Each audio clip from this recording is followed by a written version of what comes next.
بسم الله الرحمن الرحيم. أولئك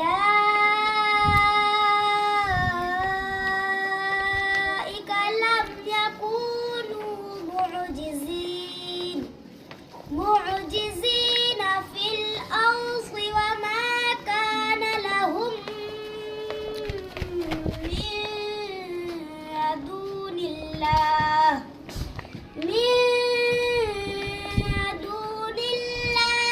من أولياء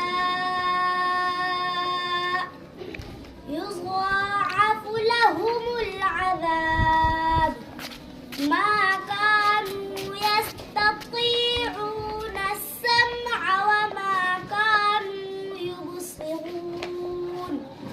أولئك الذين خسروا أنفسهم